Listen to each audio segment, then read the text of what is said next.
Hello, this is Ultimate X Exe, and this time I'll be reviewing the Digivolving Patamon figure. This figure digivolves to Angemon and is a pretty good one, I must say. I do not know if it's the English or the Japanese version, as I bought it online, but it's still a pretty good one, I suppose, for an English one, and pretty good, I suppose, for a Japanese one. I know they made a Japanese version similar to this. But at any rate, this guy doesn't really do that much, except his feet can move slightly, and his wings can be posed in a variety of poses for your amusement. You can't really bend them back that much, otherwise he looks kind of weird, but at any rate, he's still a pretty good figure and a pretty decent representation of Patamon, with the huge eyes, the small mouth, and this giant stream line cut going throughout his body. So let's transform him by splitting his head in half.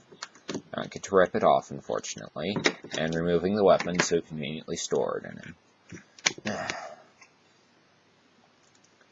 Now, in order to just make this simpler, I'm going to digivolve the wings first, and just flip them out. You can see they fold out nicely, and move the legs down. And the pretty unique part about this guy is that you fold Patamon's leg back into Angemon's leg, twist the foot around, take the foot part, twist it, and shove it back up into the foot. So the leg becomes the leg and the foot becomes the foot. And then you then proceed to do that for the other leg. Here, I'll need to rearrange so you can see it better. There we go.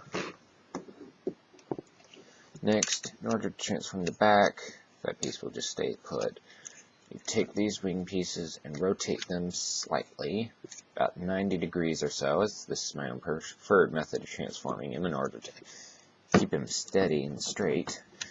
And fold this back upon his back and reposition these wings. There you go. Bit awkwardly high, but you should still be able to do it.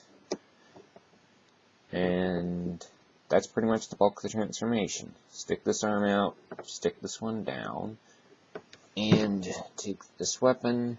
And this is the really cool part about the figure, which I always like, is that you take the weapon and you shove it in like this, and it covers up the spot where it was bent. See? In normal circumstances, they'd have it out like this, but they decided to shove it in like this and hide it.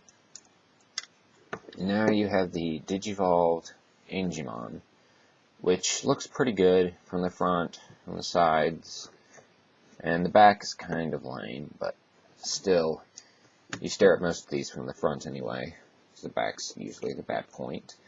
The head does not move that much. The arms move fairly well, I suppose. They don't go out that much, but still, they're pretty good. The wrist moves, which allows you to do multiple poses. And they bend, which is the result of the digivolving features.